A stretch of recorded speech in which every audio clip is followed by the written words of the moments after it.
Welcome to Evergreen Speedway's Home Track Heroes on Seattle 11. It is one of the highlights of our year this week here on Home Track Heroes on Seattle 11. I'm Caleb Hardy, is Ben Iman. Ben, the Mark Galloway 150 Shootout is here. It is here. We're taken to the Big Oval, the 5/8 mile. The Super Speedway of the West gets its namesake once again for the weekend. We've got the Cars Tour West, the Tri-State Challenge Series, and some big names in this field. Caleb, it's going to be a great night. Including not one, but two Harvicks, Keelan and Kevin, the former NASCAR champion. And here's Saxon Hopp with some words from Kevin before the show gets started. This man needs no introduction, but I'm going to do it anyways. Mr. Where in the heck did he come from? Yeah. Happy Kevin Harvick. How you doing, bud? I'm doing great. Glad to be here. Thanks for having me. Dude, welcome back to Evergreen Speedway. The last time you were here was the 1999 Napa Auto Care 200 in the Craftsman Truck Series, where you finished 9th place. Okay.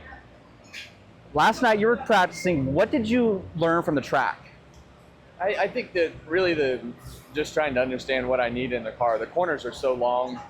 And trying to get the timing of how fast to roll to the center, through the center, and getting all that right. So the pro late models are obviously not those heavy vehicles, so it's not really roll through the center of the corner. You have to keep the mid-corner speed up and drive the car in the corner harder because of the straightaway speed is down. So just trying to get the timing of all that right and just figure out what I need. So there was a lot to take in last night. And we're happy that you're here and your son. What are you going to teach your son about what this track and the characteristics of it are?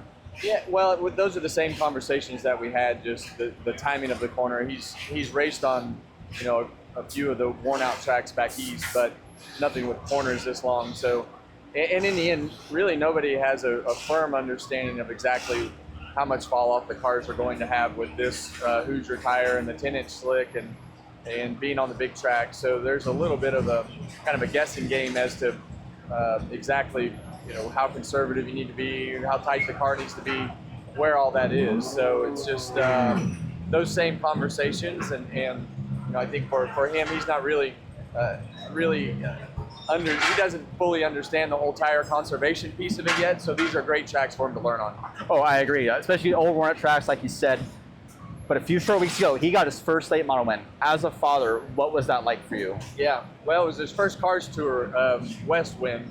He's won a couple of the late model stock races, but I think for me it was great to be in the event and be a part of it and be able to experience that with him, with all the circumstances and craziness at the end of that race. So that was fun to actually be there. There's been a lot of the race wins I've been gone racing myself, and now that's part of what's great about what we're doing is to be able to, be involved and be at the same racetrack and experience it with them.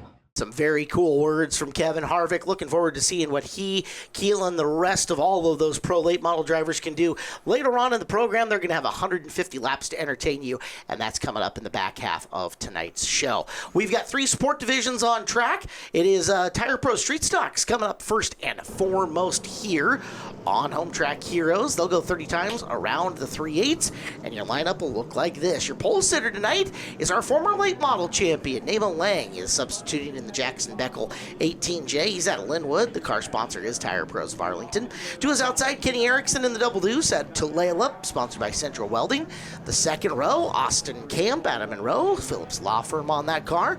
And his outside, that's Blaine Fagerly out of Redmond, sponsored by Stingray Auto Repair of Redmond. We'll go to row number 3, where we'll see our driver from British Columbia, Stuart Harding, pilots the 39 Harding Forklift Services, sponsors that car, and he'll start next to the 06 machine of Steve Potasek. Potasek's out of Kirkland, Lang Automotive, aboard his car. To the back row, we'll see all the way from Santan Valley, Arizona, Andy Soul pilots the 3 car. Tire Pros aboard him today. And the 42 of Tony Deegan's out of Bothell. The IHOP in Monroe, open 24 hours, powers the 42. Deegan's got the old school Camaro look without the next-gen body on it, which I dig. It's really cool. And actually, you kind of have that on the Beckel car as well with Nema aboard it. So some old school looks, some new school looks as they're coming out of the corner 30 times around. And at the end of these 30 laps, we will have the winner for the first of 4 main events we'll see today here on the program. Yeah, there's a lot of drivers who could really have a good shot at winning this one. Obviously, Nema Lang back in the division is going to be competitive. Austin Camp always runs well when he's in this division. Stuart Harding, we've seen that 39 get quicker as the year's gone on. And then, of course, you have to talk about Steve Ptacek in the 06. So dominant for this year. And the 3 car, the season debut for that car. Last year, Jesse Jensen took that car all the way to a championship. Andy Soul brings it out today for its season debut. So really interested to see how this one shakes out. Couple of things to watch here in this one, and with a decent size invert, you've got Soul starting a little bit deep in the field, and Ptacek running 7th after lap number 1. He's going to have to get up on his horse and get moving here to come through. Lang leads early, Camp is 2nd, and Harding, with all that Harding family experience in and behind him in the 39, currently running in the 3rd spot. Soul has worked his way to 4th, and Ptacek trying to follow him on through past the veteran Kenny Erickson in 5th here in the early going. Yeah, Kenny Erickson just got kind of put on an island there, Caleb. That outside groove not seeming to work really well for that 22, and one car after another was really able to get to Kenny's inside to make the pass, and some drivers will like to hang out towards that middle groove. Some of them like to plant real low. There's a lot of different strategies. You can see how loose is your car, how tight is your car, where does it sit right now. Unfortunately for Erickson, that outside groove did not seem to work very well for him. As we have flashed back to Tire Pro Street Stock main events here on Home Track Heroes this year, and over the last few years, we know both the 3 and the 06 very comfortable going to the middle, going to the high side. We've seen Jackson Beckel and the 18J do it a time or two, but for the most part, this division likes to be around the bottom. A veteran like Erickson has turned thousands of laps at Evergreen Speedway, rolling right around the short course. So, going to be interested to see how this plays on out as 5 laps in, Lang's stretching away from the field. Our program today brought to you by, and brought to you every week, by All Ply Roofing. Huge supporters of the show, could not do it with the guys at All Ply. Thank you guys very, very much for their support of Home Track Heroes. And we're happy that we have All Ply Roofing aboard Home Track Heroes, and these drivers, you can see the Tire Pro Street Stocks on track. Lang, Camp, and Harding still your top 3, but look there. Andy Soul's getting the 3 car to the back of the 39 already. Maybe Steve Ptacek's going to look to maybe try to set up a move. It's hard to play offense when you're playing defense, but Soul's got a good gap here. Maybe drifting up to that high middle groove a little bit. Soul might look to go to the outside or set up a crossover. So, talked to the Andy Soul crew today, and that's a really solid ownership group and crew that works on that car. They mentioned that they're rolling right out of the box exactly the same as they would have for Jesse Jensen. So no changes in setup to the 3 car for how they're going to come out and attack this track. But they did note in practice a little bit earlier, Andy's just a little more aggressive and drives it a little bit looser than Jesse did. Jesse, extremely good, very technical. As you can see, Soul powering his way to the inside on Harding. It just looks like there's a difference in driving styles between the two. But that crew's got the car set up pretty well, and it's still fast, as Ptacek to follow him on through to 4th. Yeah, you can feel the power being kept on through the 3. You can see the kind of the hump it takes when it comes low, and sometimes how that rear end shifts around a little bit while it's rotating through the turns. But Andy Soul, the Honey Badgers, keeping the car rolling and keeping the power down, and already up into 3rd, and now he's got 2 ARC cars in front of him to get to the top spot. You know what they say about the Honey Badger, right? No, what do they say, Caleb? He's just a top 3 machine. That's what it is. Oh, you know what? I'm going to imply that that's not actually what it is, and I will get to learn maybe off air what it is. If you take a look at the Honey Badger on the internet, I'm sure you'll find a video or 2 that will tell you what Honey Badger does. All right, yeah. I'll got some homework for Home Track Heroes. That's right. Add it to your Googles. It'll be fun. I'll add it. Am I showing my youth here? Is that what I'm doing? Or down the front straightaway they roll as Soul has closed up on Austin Camp real quick. It is an ACR 1 and 2. Those are team cars up in the front of this between the 18J with Lang in it tonight, filling in for Jackson, and with Austin Camp, the familiar pilot of the 69 cars, having a really nice season here at Evergreen Speedway. Yeah, Camp's put a strong competitive season together. He's finished up or near those top 3 spots every race, I think, so far. Has really been put together. Only, I think, maybe had 1 or 2 hiccup nights so far. And, you know, Camp continues to get better, and it's a racing family out there for the ARC crew. And they've got a sister car here in the Tire Pro Street Stocks. And I know Austin's daughter races a Legend here at Evergreen Speedway. Yep. So it's Adriana. Yes, it's a big family affair for the ARC team. Graduated from the local quarter midget track in which Austin and Adriana very heavily involved. Take a look up in front of you, and I'm not sure, I'm assuming that's not just a graphic or part of the sticker package. You see the holes underneath the spoiler on the Camp car? Yes. First time I've caught that. They do that so that air doesn't get trapped within the body of the car and slow it down. It adds I guess, venting for aerodynamic purposes is the best way to put it. First time I've actually caught that, though, looking at the back of the ACR 69. Yeah, you can see the 69 has this whole something that you can take a look at if we get maybe a good shot of it. At some point of the 39 Stuart Harding, that rear end's completely open, you know, so it's the Tire Pro Street Stocks, you have some options in how you build these cars. It's not exactly the same, you know, and you can talk about the uniqueness, the body styles. I mean, you mentioned Tony Deegan's classic car in this field, so you can really do a lot of different things with these cars. Well, it looks like Andy Soul going to power on by in the front straightaway. Andy will take second. Ooh, Camp got down, slams the door closed on Potasic, and holds on to that top 3 spot for the moment. So that was a big move from Austin Camp, not letting Steve just roll through like he had done on the previous pass. Soul had gotten underneath Harding. Potasic followed him right away. This time, Camp able to get back down to that bottom groove and make Steve have to work for this even harder. Yeah, that's going to put the 06 under some pressure, I think, here, Caleb, because he's going to have to try to get around Austin, because Andy's running away from these two, and he's already getting to the back of Nema here, you can see, and that gap's starting to form between the battle for first and the battle for third. Coming off that 4th corner, it was a love tap. Looks like Potasic got into the back end of Camp as the back end kicked out. But we're going to watch this battle for the lead. Andy Soul tracking down your race leader, Nema Lang. Lang, a little push in the middle of the corner. Is that what Soul needs to get underneath him? Yeah, battle of these two cars. Both of them got Tire Pros on the hood, but Soul going to keep the power down. Wow, that 3 car just sticks like glue to the bottom lane. Good setup there, and we're going to flash into a little double box here. This is both battles on track, the battle for the lead and the battle for third. Big move by Potasic to try to take the final runner-up spot on the podium. He has got it down the straightaway, and you've got a new race leader with 10 to go as Soul passes Lang and clears him, and now Andy Soul off to the races. Yeah, Andy Soul's going to have clean air now. We'll see if Nema can strike back to him. I don't know if the 18J has quite the same, you know, straightaway speed as that 3 car does, and you can see Nema having to maybe fight the car a little bit out of the turns, and we'll see if the Andy's going to have advantage. We'll go on board with the 39 Stuart Harding. Let's give you a little race car 101 as far as terms go. The 18, we would say it's got a little push in the center of the corner. See where that car just kind of, the last 2 laps didn't do it that time, but had drifted up racetrack and into the middle of the groove. Push or understeer. The car is not coming around with the input on the steering wheel as much as you'd like to, and that's what we're talking about. That time he didn't do it, and he may have changed the way that he entered the corner, might have changed his throttle pickup. There's that push once again.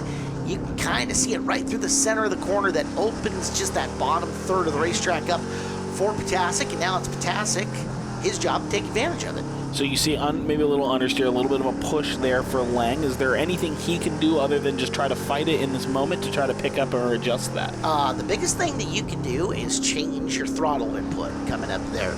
Drive the car a little less into the corner, lift a little bit earlier, or change where your brake application is. That way the car isn't under throttle when you're trying to get it through the corner apex. Would be the first thing that most drivers would tell you. And it looks like Nema's getting it solved. The problem is, the earlier you lift, the further the guy behind you can drive into the corner and soak up that advantage in between you. And you can see that happening right here with Steve Potasic all over the back bumper of Nema Lang, the 06 and the 18J. These 2 cars have had some good battles this season already. We've seen with Jackson Beckel and the 18J, and now, you know, 2 longtime friends in Lang and Potasic duking out. You know, it is Nema Lang's company that's aboard the 06 sponsoring him. So I'm sure Steve is thinking about absolutely none of that, and all he's thinking about is get past that car. It's a good battle for the runner-up position. This would be big for Potasic's points, as well as the points on the 18J. As we're down to just a handful to go. As you can see, our flagger is getting ready to grab for the white flag, as it's coming anytime now. Steve Potasic looking for a path around at Nema Lang coming into these final couple of laps. Yeah, we'll see. Does Steve have anything? We're looking. Here's Andy Soul off of turn 4, white flag in hand. White flag displayed, 1 more to go for Andy Soul. Soul running away. Lang, oh no, sideways. Smoke show around the corner. And Potasic had gotten into him. Caution flag out. Now it's going to be a 1-lap dash to the finish. Not what Andy Soul wanted to see, because anything can happen on a restart. So let's look at it again. Let's slow-mo the replay. And yeah, Potasic, the back end was coming around on him a little bit and ends up getting into the rear end of the 18 of Lang as he straightened the car out. So your two drivers who are running second and third, they're going to be yarded to the back of the field here on this restart. And, hey, Austin Camp, here's a chance to do something. Yeah, Austin's going to have a great shot here. He'll start on the outside of Andy Soul, or does Harding or Erickson have anything to jump off that row too and maybe get anything, well, it's, not, the ship's not over for Potasek or Lang. Not a lot you can do with one lap, obviously, so they'll just try to pick up as many spots as they can. But Camp, this is going to be a good shot if he can get Soul on the restart. Unless you're going to the extreme top shelf, and we're talking all the way by the grass in 3 and 4 and in 1 and 2, it's going to be really hard just as far as physical track positioning goes for those guys to make a lot of room. Let's see how they go after it as Deegan's going to get out of the way and let him race. It is Soul to the inside, and he's got a good restart here. Hugs that white line through 1 and 2. Harding going to come after Camp. Erickson going to come after Harding. But this is the final set of corners and the final time by. And we'll see a checkered flag in the air. There's your winner. Andy Soul gets the job done. Camp 2, Erickson sneaks away, position number 3 at the very end. Heck of a race for him, and congratulations, Andy Soul, back here at Evergreen Speedway. We'll go down to the Angel of the Winds Casino Resort podium, and we will hear from your top 3 finishers. All right, Kenny. Quite a crazy restart there. It was a green, white at the same time. When you have a late caution like that, what's going through your mind and you realize you're going to be restarting with a shot at the podium? I just hammer down and hope for the best and stay clean, yeah. Ended up being a really great day to race today. Talk about racing in front of this crowd. What does this podium mean to you? It means a lot. Thank you for coming out. Great crowd here tonight. Hope you have enjoyed the show and enjoy the next show. And who do you want to thank for helping you get out of here? Thanks my parents, my wife for letting me come out here and help me out, and my dad working on the car constantly, making it better. All right, give it up. Third place tonight, driver of the 22, Kenny Erickson. All right, Austin, that car is consistently running somewhere in the top 4. Late race restart allowed you to get up on this podium. Talk about what more did you think you needed to get to that 3 car? I got a little lucky, man, on that restart, and I felt like I had something for the 3, especially being there close with him. But one lap and the shootout, and, he put it down. He's got the experience, and he's got a great car, so good for him. The season's run well. Your teammate had a little issue there. Obviously, Nema subbed in for Jackson today. Talk about how's the season going as the team perspective from your perspective and how you happened about halfway through. Yeah, I think overall the team's doing great. Super stoked for Jackson and the whole BECU Racing crew. I mean, coming out first year in that car and doing better than I ever did over 5 years. And it was cool as heck to get out there and race with Nema. I've been watching him out there for a number of years and to be able to go bumper to bumper, not really door to door, but he's a good runner. And who do you want to thank for helping you get out here today? Thank Avacan Real Estate. I want to thank my wife, Michelle, my daughter, Adriana, all the WQMA kids. My mom's here all the way out from Tennessee, came to check it out. And thank you for all the fans showing up. What a great showing you guys put out tonight. All right, give it up. Second place tonight, Austin Camp. All right, I'm going to somehow try to get to Andy up here. A lot of people on the podium with Andy. The three car returns. You get to the win. You fast qualifier, clean sweep today. Talk about welcome back. How's that feeling? Welcome back. How's that feeling? It's really good. This is my home track. So I started asphalt racing back in 2010 in a bomber class. We had a big field back then. Learned a lot. Moved up into the super lates, and then been down in Arizona doing some dirt. And then we come up here for the summer and teamed up with Dirk and Rob and they're great cars. And we've got a Pro Late and this monster of a street stock. And I got the opportunity to wheel it tonight. It's pretty awesome. Yeah, again, late race caution definitely elevates you. You were running up front, but when you see that yellow flag come out, especially when you were turn 4 away from the checkered flag, talk about what goes through your mind in that moment. Well, I take back from the dirt stuff because there's a lot of cautions in the dirt, so it really didn't faze me much. It's just like that spark for the course. We knew we had a good hot rod and just going to get a clean start and take it to the finish. And who do you want to thank for helping to get that 3 car out here? Well, I got to thank Fast Eddie's, Tire Pro, the shop, and then Performance Machine. Dave Payton has done an amazing job with the motor, and then Alpine Roofing. Alpine Roofing? Yeah, I said that. Oh, you did? Okay. All right, well, let's give him one more big round of applause. Welcome back, and race winner today in the Street Stock Division, Andy Soul.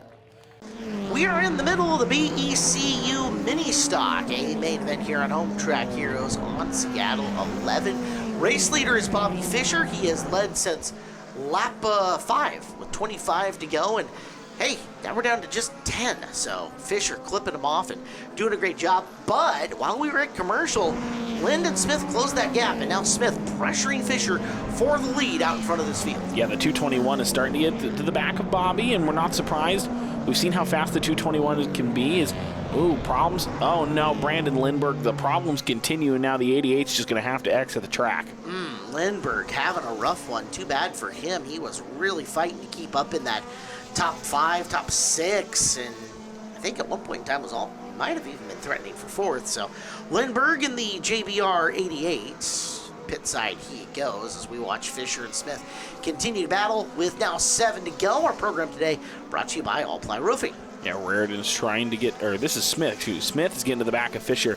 The 221, its 2024 season was cut short a little bit. It took some pretty heavy damage early in the season.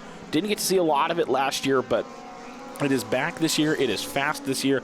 And Bobby Fisher, who was last year's points runner-up, he was the Rookie of the Year runner-up, the 81, which has also had some fair share of issues this year. Back out, these are two of the best mini stocks in the field, and they're duking it out here on Galloway. Fisher, you can see the straightaway speed out of that car is definitely down your poles down the front stretch. He's got the power to get away from Lyndon, but Lyndon is carrying it so much better into the corner and soaking up on Bobby through there.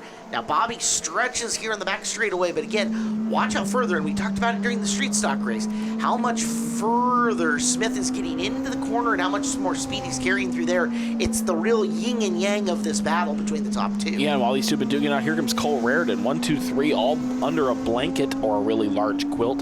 So we're on board with Bobby Fisher. Watching Bobby's hands here through these corners, see if he's fighting the car a lot or seems pretty comfortable still through these turns with 4 to go. It'll be 3 to go at the line. Turn the car one time is the rule, and we've got a good handling race car. You'll only see that top hand, that right hand on Fisher, come back once as he goes to straighten out down the back straightaway. So Bobby in, there he is. The hand comes to about 12 o'clock, and he'll bring it back to about 9 o'clock on corner exit. That thing is handling like a dream. Yeah, Bobby's really comfortable, straight line speed, handling like a dream. Right now, the only issue he's facing is lap traffic. Woodward and Bjornsson sitting in front of him. And he's going to have to win this. Splits the difference as Woodward and Bjornsson thought about making a Bobby Fisher sandwich, and Fisher says, no sir, no bread, meat only here on Home Track Heroes, as he goes right in between. Yeah, that was a great move by Bobby Fisher. That, I think, is going to be the move that I think is probably going to win him the race, Caleb, as he's put so much gap between him and Lyndon Smith now. What a move, Bobby Fisher, and he's going to roll through 3 and 4 for the final time, welcoming him back to the mini stock division. Bobby Fisher, a well-earned victory on the Mark Galloway Shootout. And you said the word earned here at the Mark Galloway Shootout, as he worked for that over the last bit of it with Smith right on his tail and working through those slower cars. So Fisher wins, Smith 2, Raritan 3 as we complete our second of 4 main events. We'll go to the Angel of the Winds Casino Resort podium and talk to your top 3 and get ready for our next feature coming up here on Home Track Heroes. Raritan, lap traffic there at the end. Do you think without it you could have gotten to Lyndon? Probably not. Your car found some speed there at the end. How are you feeling picking up 3rd here at the Mark Galloway Shootout? Oh, I feel great. Car was good. Track was slick a little. I mean, we all qualified so close to each other. I knew it was going to be a good race. So that was fun. Who would you like to thank? There's a couple people, you know, Brian Spiker, Translab, Rich Toon, Richard Todd, my crew, my dad, my girlfriend Jenny, my daughter, Bob, Royce, Lucas, I'm probably forgetting somebody and they're going to be mad at me. My sponsors, Bob T. Builder, Royce Tanner Racing, NPM Welding and Fab, Full Throttle Graphics, Bickford Trailers, Finish Line Drafting and Design, my dad. I think that's it. Driver the number 4, 3rd place tonight, Cole Raritan. Lyndon, you were chasing down that 81 for a little bit. How much do you think you needed to get to him? 5 lap new tires. We were doing good in the beginning. By the middle, the car started to fade. Real good racing with Bobby, though. That was awesome. I know he's had some struggles earlier in the season. To see him up here, taking first, that's awesome. I'm so proud. Who would you like to thank for getting the 221 to 2nd? I got to give a huge thanks to Jake Reppin. We had a suspension failure yesterday at practice. He was able to get it welded up and fixed. We were able to get the car fixed by the end of the night. I got to give a huge thanks to Riley and Dave Riddell. They've been amazing help this year. JBR's been helping me for the past 3 years. Joel, my spotter, my mom, Central Welding, Bosworth Trucking and Grading, Brandon Bill Kitchen and Bath, PR CBD, all names I got to thank.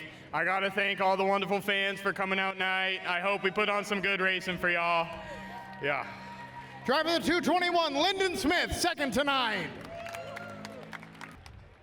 Bobby, it has been a season full of ups and downs, but you pick up the win and you pick it up here, the Mark Galloway Shootout. How does it feel? Oh, it is very amazing. We thought we had it figured out last night. Problem came back. We just figured it out today before qualifying. I got a fast car. I got a lot of people that helped me, and I appreciate all of them. Who are those people? I want to thank Reed's Construction, Misfit Motorsports, Full Throttle Graphics, Gary Fisher Construction, Raritan Racing. He's stuck with me through this entire process.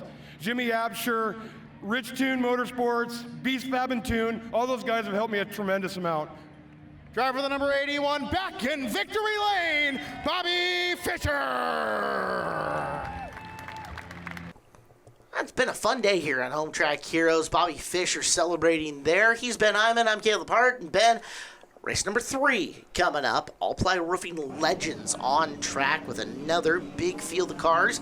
And on the 3/8, this is normally fairly chaotic. Yeah, this is normally sometimes the chaos dice of the night, but the All-Ply Roofing Legends have quite a field here today and some cars that are maybe normally out of town, and we have quite the traveling group here today. All right, Jaden Luce has got the pole of the 19 out of Issaquah, sponsored by Mom and Dad.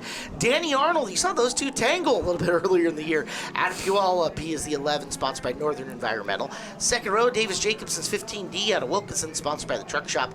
And first row traveler, Sean Salazar, the 17 from Albuquerque, New Mexico, sponsored by Hearing Protection Services. The 43 machine is Dylan Wolf making his Evergreen Speedway debut of the year. He'll start next to the MMI Legend Tour West points leader, the 51 of Brendan Rusbarski out of Tracy, California, Geiger Manufacturing aboard the 51. Taylor Mayhew's in the 17M. Out of Bakersfield, California, MMI sponsors him. Starting next to the 42 of Chris Belanca out of Parkland, sponsored by Stadium Thriftway. Fifth row is Mike Holden in the 30. Weather Right Roofing is on that car. Mountain Equipment sponsors the 40 of Samantha Schwartz out of Mercer Island. Sixth row, Damian Harris, the youngster from Lake Stevens, sponsored by Flowmaster Gutters. And the 20X of Andrew Reel from Corbett, Oregon. The 68 machine is Kaylee Decker out of Duval, sponsored by Lewis and Maine. Starting next to the 55 of Bella Luce out of Issaquah. Kyle Lang's back in a Legend in the 33 today out of Snohomish. Phillips Law Firm 1-800-JUSTICE sponsors McLang. The 48, Joe Decker's out of Duval. Lewis and Maine sponsors Decker. Final 2 rows, Brody Whitbeck is the 99. He is both sponsorless and homeless, at least according to our sheet, or without a listed hometown. It's a better way to put that. 42A is Piper Alton from Port Angeles. Mom, Dad, and Uncle sponsor her. Braden Wager, Camano Island-based driver, sponsored by Dirt Cheap Sewer in the 30B. And Mason Nelson, the Masonator, out of now Caldwell, Idaho, and the TriMed Ambulance number 37. I'm trying to justify, I may be homeless, but I have a race car. Works for me. It's a roof over your head, technically.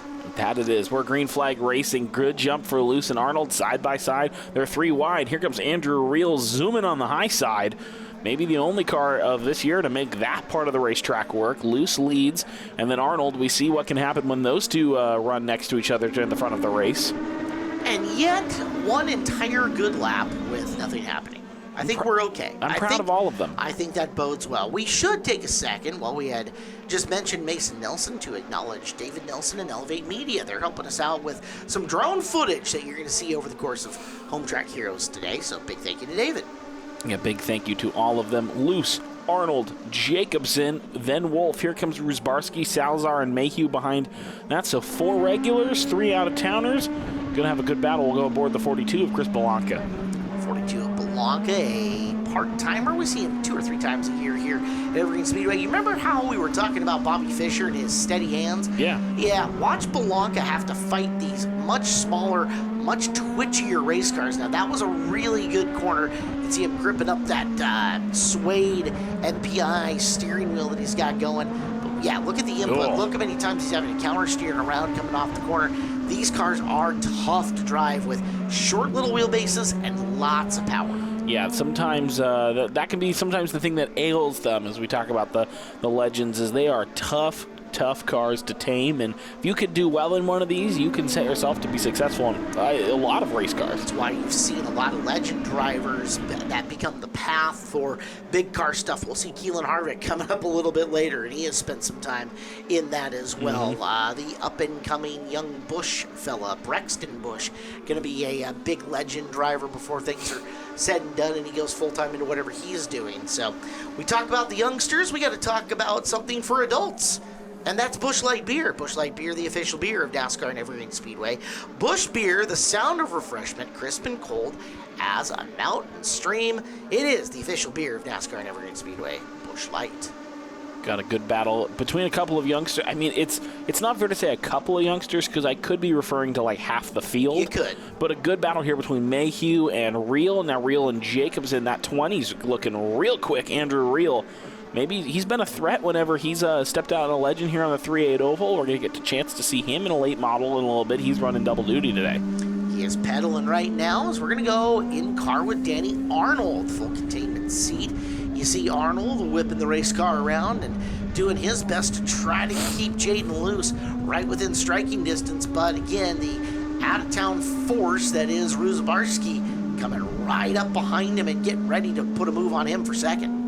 Yeah, Ruzabarski's quickly moved his way up this forward around the 43 of Dylan Wolf. Wolf has also done some traveling himself, and we've seen him at Southdown, Wenatchee. Also went down to Tucson and earlier to start the season, ran down to the Chili Willy weekend. So that 43 has been around and, quite competitive. Happy to see Wolf making his first start of the year at the Super Speedway of the West. Well, Ruzabarski goes down underneath the white line coming out of turn number 2. A line made famous by John Zaretsky and used it to make the pass. So Ruzabarski has got position 2, and Jaden Luce, you've got company out in front of this field. Yeah, this is a huge run from Brendan Ruzabarski. Look at the gap he's already put back onto the car. It's Arnold slipping now from second to third and from third to fourth. Wolf is going to go down. Reel might get that too. And right now Ruzabarski's already knocking on the door of Jaden Luce. Jaden Luce, this is the backup car now acquired. Obviously, the first Luce car did not hold up very well. Thankfully, Jaden's okay after a big impact with the wall earlier in the year, but this is a former Travis Bliven car. We'll go on board with Jaden Luce. Yeah, Luce tried to help us expedite our front straightaway rebuild. Unfortunately, that didn't go over all that great as he is going to cede the lead.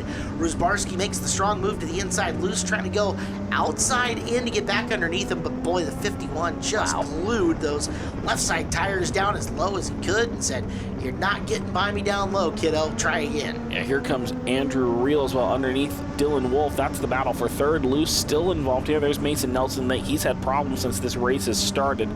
So Nelson had to come through the B main event, so probably picked something up there, and unfortunately for Mason, has not been competitive today. For third on the left-hand side of the screen with Andrew Reel and Dylan Wolf, and Wolf again right up on Jaden Luce trying to steal away second as we're coming up on the halfway mark right there.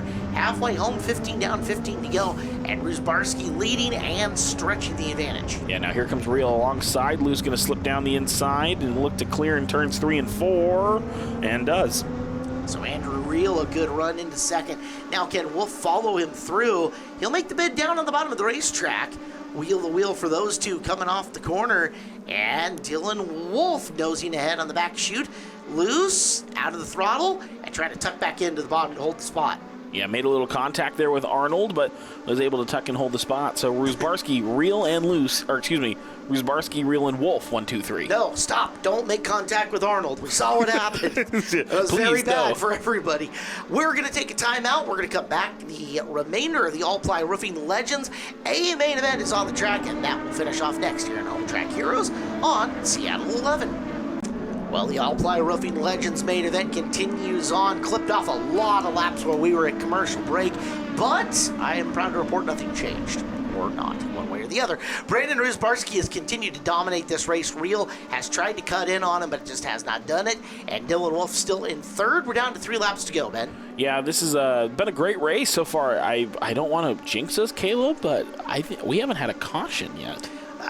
The shockers never end. I love it, but good for them. Our drivers really talented field here today as you see Jaden Lewson trying to run down the 42, but time's going to run out really quickly because we're down to the white flag. 1 lap to go here in the Legend main. Yeah, Brendan Rusbarski, he has multiple wins in the MMI Legend Tour West so far. He is their points leader for a reason, and he's come up to the Super Speedway of the West, and he has claimed and conquered this 3-8 oval. Andrew Reel gave him a little bit of a run here at the end, but it's not enough. Brendan Rusbarski has come, and he's conquered. Congratulations to him. Rusbarski gets the win. Reel second, and Taylor Mayhew sneaking away to grab third at the very end. Well done by our travelers here as they deny the state of Washington a shot on the podium. Well done to all the drivers for going caution-free in that one. Let's go talk to Brendan and the top 3 of the Angel of the Winds Casino Resort Podium. Brendan, your first time here at Evergreen Speedway, correct? Yeah, first time ever here. How'd you like this race course? A little bit different than many of the others along the West Coast. You know, at first when I came here and I was running the first couple laps, I thought it wasn't going to race well because all the character the track had. There is definitely a lot of bumps you got to get used to, but I was actually pleasantly surprised on the track. I mean, we were able to move through the field pretty well, and I mean, I didn't feel like there was anything risky out on the track, so it was really cool experience. Put on a good show for all of us. Who would you like to thank for your performance tonight? Huge thank you to David's Racing Products, Sincal Glass, Geiger Manufacturing, Sign Depot, Josh Fleming at Rear End Housings.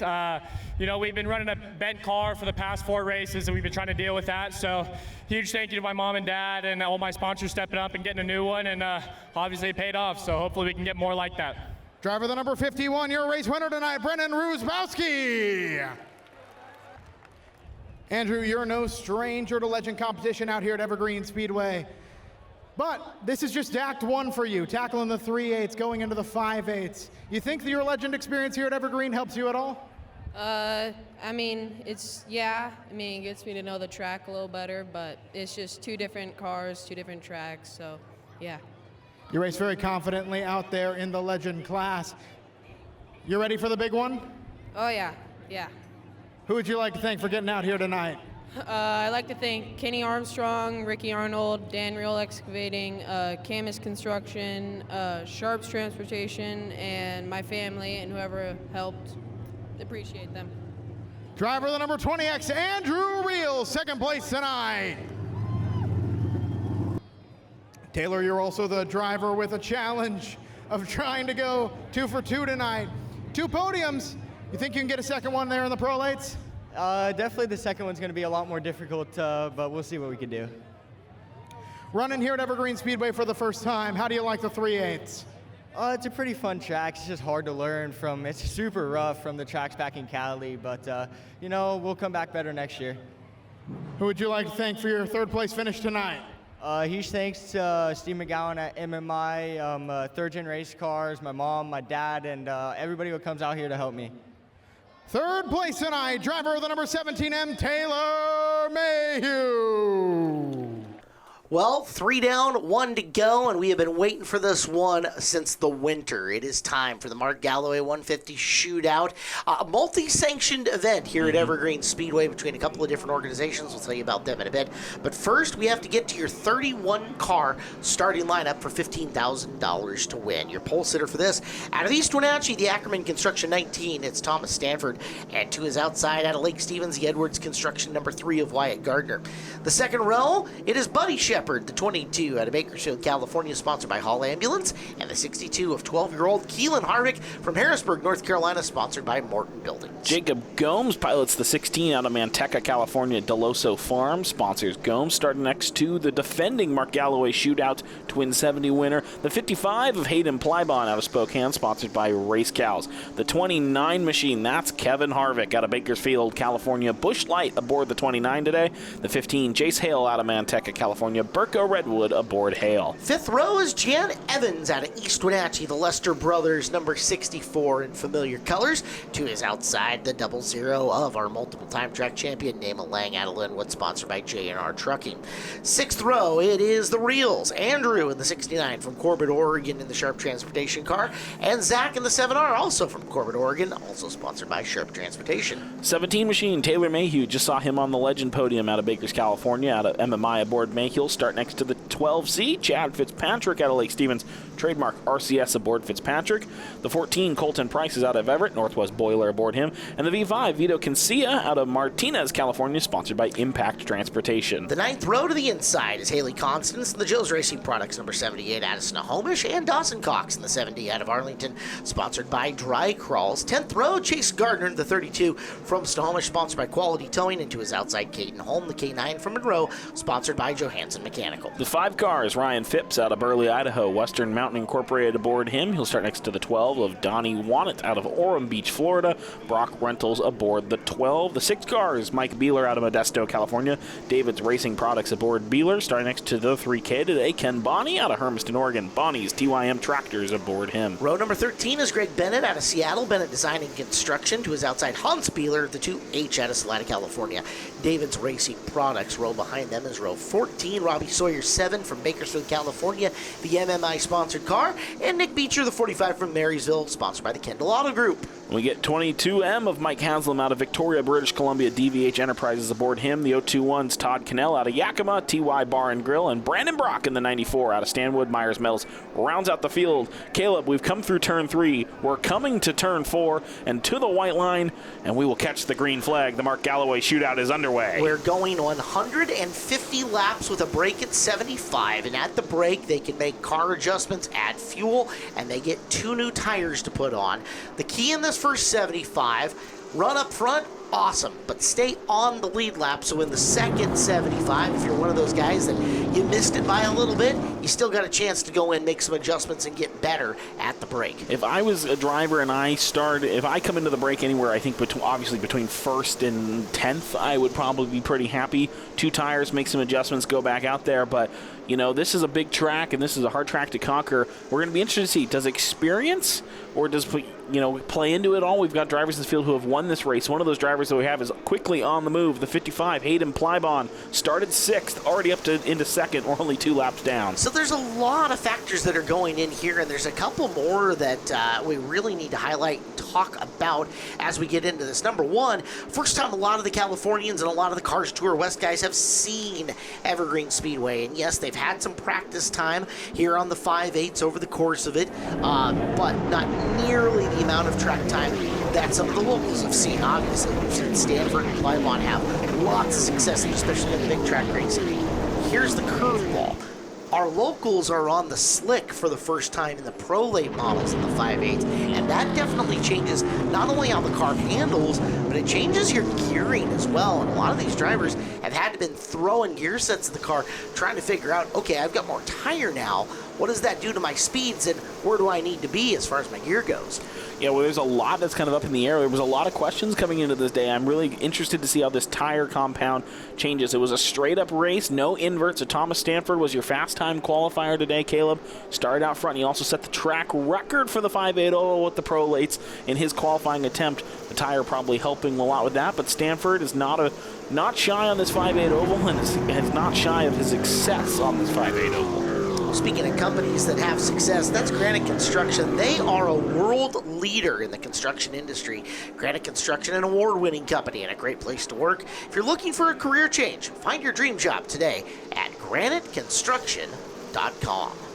Hayden Plybon is all over the back here of Thomas Stanford, running right with him and not wanting to get away. And this, we're only 6 laps in, and right now, if you're Hayden Plybon, I think you're probably happy running the pace that Thomas Stanford's putting down. Yeah, both of the two of them showing off here in our Home Track Heroes program, which is brought to you by All Ply Roofing. The two of them with some gap between themselves and Keelan Harvick, Stanford and Plybon. 1, 2, 7 laps into it, but a lot can happen, a long ways to go. You can see the kind of air that these drivers are pushing as they blow past the speed cam here on the front straightaway. They are moving, and they are moving a lot of force in with them.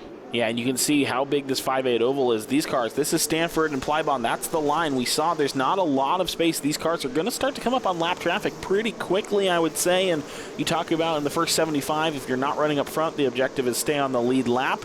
We're going to see what that kind of challenge is for some of these drivers. We're going to go on board with Jan Evans. Jan Evans, first guy to step out of line and start using the high groove as he is working on the 16 of Jacob Gomes in that picture. So Evans, very reminiscent. We have seen his dad come up and win this race. The Galloway starting about 10th, so Evans on the march forward. Him and his boys, the Knutsons, wrenching on that car. The three brothers, Glenn, Michael, and Chris, the head wrenches on that machine. Jan in good company goes underneath Buddy Shepard and makes the pass on the 22. Might open himself up for a crossover, doesn't there. Jan, another spot picked up on the move early is the 64. Quick glance back as you see that Busch Light sponsored car. That's Kevin Harvick. Harvick, who taking her easy here in the early going of things. Long race. We're only 1/15 down at this point in time. 10 laps in and 140 to go. As we look once again at Jan coming through the corner. Boy, we talked about calm hands earlier. That is just the other side of the road. That car's driving easy. Yeah, Jan is happy. He's a happy clam where that car's sitting right now early, so probably these drivers, they talk about what these tires, drivers talked about this tire is quite repeatable, so they've been able to hold on for longer, and they feel like they've gotten more out of it, but this is a big track. 5/8 of a mile is going to eat up a lot. We'll see how long Jan is, that car maybe sits as happy underneath it. Well, hopefully all you guys at home have settled in, kicked back, cracked open a Busch Light, and are ready to enjoy the rest of this with us, because we've got to take our first time out. We're only 12 laps in, make it 13 laps in, and a lot of race to go. The Mark Galloway 150 Shootout is on the air, and we are back with more when we come back here on Home Track Heroes on Seattle 11. A few laps have passed since we were last with you, but we're back on the air here on Home Track Heroes on Seattle 11. Today's show and every edition of Home Track Heroes brought to you by All Fly Roofing. My name is Caleb Hart. Ben Iman joins me up here in the broadcast booth, where we have got one heck of a race going. Thomas Stanford has not been able to shake Hayden Plybon, and we've got movers coming from the back of the field as well. No matter where you look here on the 5/8 at Evergreen Speedway, the super speedway of the West, there's something going on. Yeah, that's Chase Gardner making a move around Bonnie and Beeler, and this is a good battle here. There, I think, who's this fourth car on the back there? Is that Caden Holm? It looks like it's Holm. Good battle here between all these drivers, and drivers from 3 states, Boney, Beeler, and Gardner. Bonnie, a regular out here with the Tri-State Series, part of the co-sanction on this one. Tri-State Series, Cars Tour West, our own Evergreen Speedway. Pro Late Models as Bonnie gets into her upsy-daisy and down, and there's new hub time for Ken Bonnie. Yeah, that is not how you want your race car to look at the end of the race night. Tough night for Bonnie, tough break there as he comes up over that big banking hump, gets some airtime, and then meets a concrete wall. We have got at least a couple of different looks at it as he kills a couple of innocent orange cones and takes his aggression off. Ooh, on the inside wall. Bonnie, boy, everything on that left front is going to need replacing after that strike. Yeah, we're on board with Hayden Plybon. These are the leaders. What happened? This happened right in front of the leaders. Could have been worse if Bonnie ended up coming right and claiming the outside wall instead of braking. He ended up shifting left and claiming the inside one. Yeah, there's Stanford, your leader. Wow, through the Brandy Hood Promotions in-car camera that you got going on. Here's Holm, who was racing up in that pack, and you can see contact between Bonnie and the driver he was racing with sends Ken all cattywampus, and one more time, back end gets up in the air, comes down, and there is no saving it. He had the wheel hard turned to the right, tried to stay out of the wall, but unfortunately for Ken, no bueno, no dice. That'll be the end of Ken Bonnie's night. Unfortunate break there, and hopefully they get that car put back together, and we see him out here soon. Tried to keep pushing forward, but the world said, nope, counterspell, let's go. So we are down to 117 laps to go. Hayden Plybon and Thomas Stanford, and your leader gets lane choice. That's very important for these double file restarts, and there is a choose cone that comes out. So Stanford says, I want the high groove. Plybon says, cool. Give me the bottom. Let's see what happens. Yeah, we're going to be interested to see how the choose ends up playing out throughout the night as the track evolves, as these tires change, and as the sun goes down. Lots of evolution on the track as this race goes on. With the slick tires, they kind of gum up, ball up, and come apart in little itty-bitty portions that we'll talk about a little bit later. As unfortunately on this restart, Chase Gardner, the 32 car, loops it off into the grass in turn number 2, and that'll draw the caution again. And we're on board here, Nick Beecher. This was Gardner and Phipps. Gardner up the racetrack just a tad bit, makes some contact, and yeah, into the grass. And unfortunately, Chase, we already do have a landscaping service, and I appreciate your audition.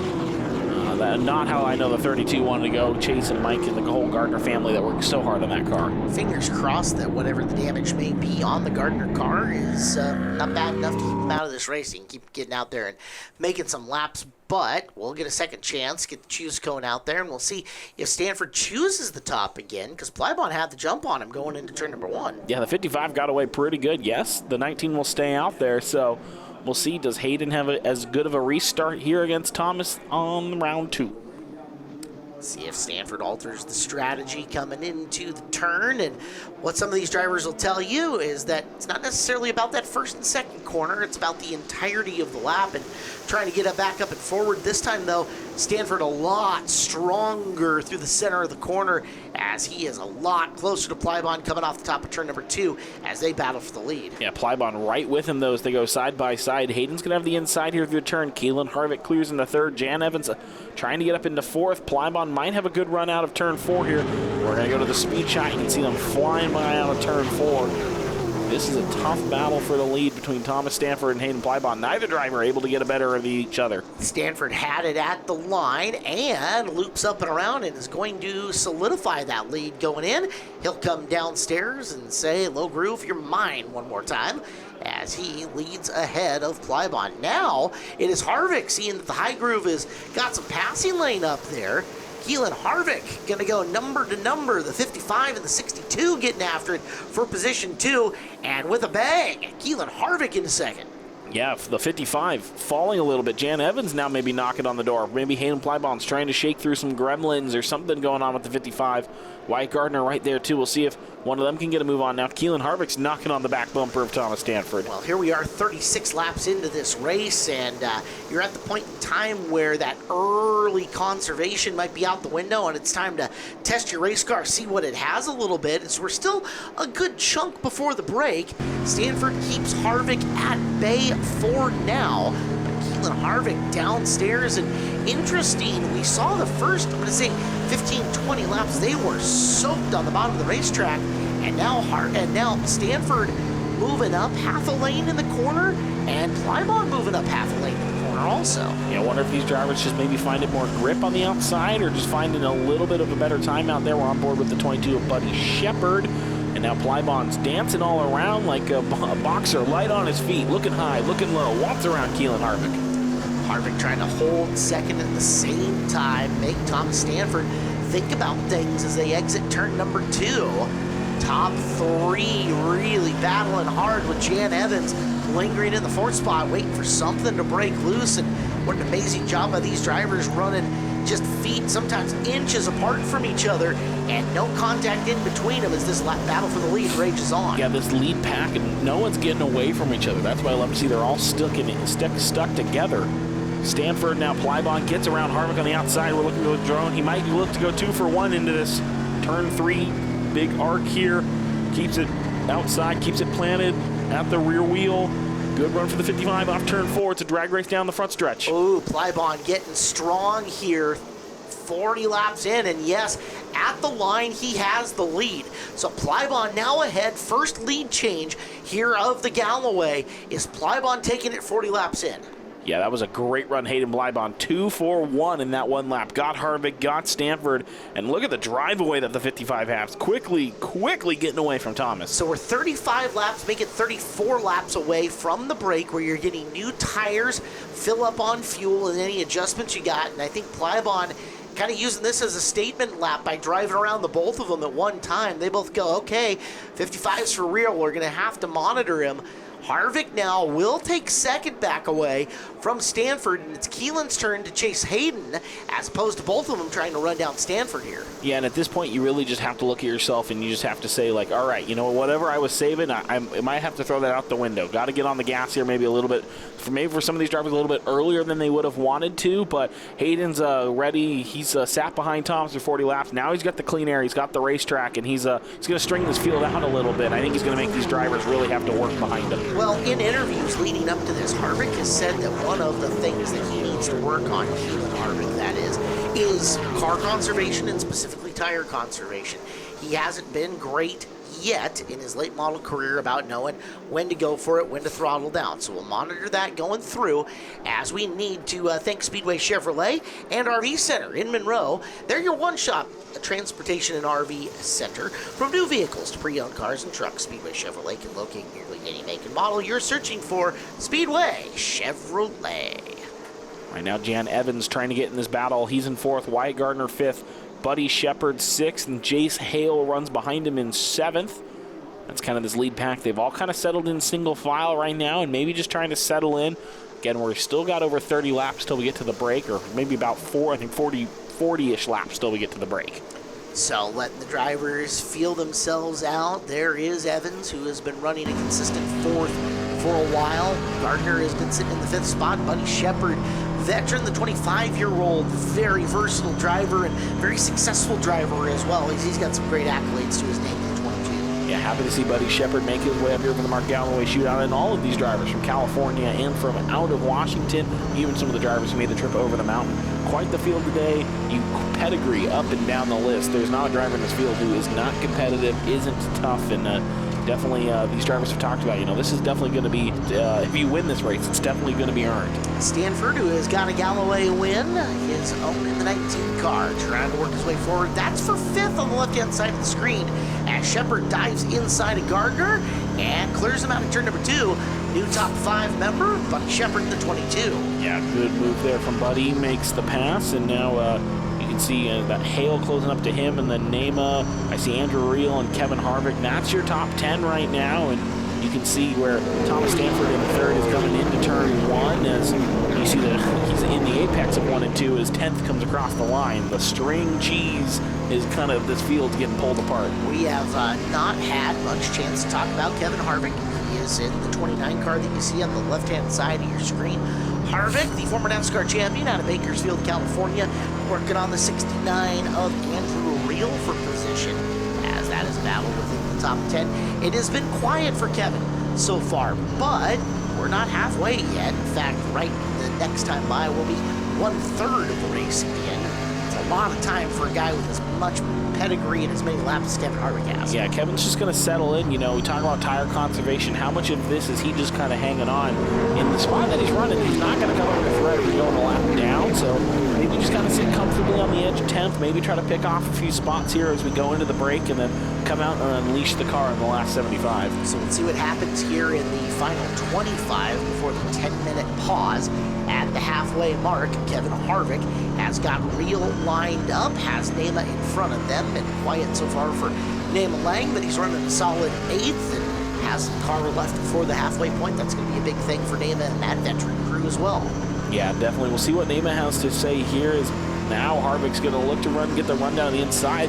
Drivers, I haven't seen as many passes inside as we have outside in this top 10, so Reel's doing a good job. He's running that middle groove, and he's going to tell Kevin Harvick, if you want to get around me, come inside, but I'm not going to make it easy. Well, if Kevin can do that, that shows you that he's got a race car that's versatile enough to get around what may not be the fastest portion of the racetrack right now.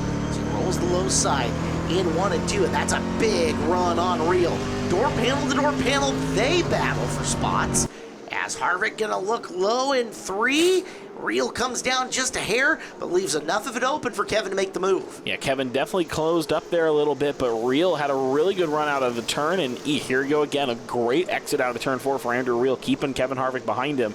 We jump forward. Wyatt Gardner, Buddy Shepard battling it back out again. That is for 5th. Shepard got around Wyatt 5-6 laps ago. Gardner trying to come back alive and sneak a spot away here.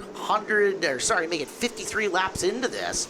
Gardner in the 3 car, last year's fastest car. No matter when he hit the racetrack, that thing was an absolute lightning in a bottle. And he is looking to come forward here in the Galloway as he runs 6th and trying to get back into the top 5. Yeah, here we go. Kevin Harvick there. Finally clears Andrew Reel, but Andrew Reel made it tough on him. So Kevin Harvick clear up into 9th right now. We'll see what he can do. Buddy Shepard still hanging on Wyatt Gardner. Looks like some damage on the board of the 22. And you can see that panel there. Shepard doesn't seem to be affecting him too much. but he drifts way up the track there, and it's going to open the door for Gardner here out of turn 2. So that bottom panel, some people will call it a side skirt. The technical name of it's a rocker panel, and it's either an aluminum or plastic piece that is just riveted onto the bottom of the car for aerodynamic purposes, and you can see that it is messed up on the Shepherd car. We'll see how that affects his handling coming in as, boy, we are just creeping along here. We are 56 laps in, and down on the low side, Wyatt Gardner going to sneak away 5th as we're going to get ready to take another commercial break. So we'll take a break, we'll come back, the halfway point of this race will hit, and we will plug on forward. It's the Galloway 150 here on Home Track Heroes on Seattle 11. We are just a couple of laps before the break here in the Mark Galloway 150 shootout here on Home Track Heroes on Seattle 11. I am Caleb Hart. He is our resident Batman villain, Ben Iman. And just a couple of laps before the break, Ben, this is going to get interesting. Plybon has held the top spot.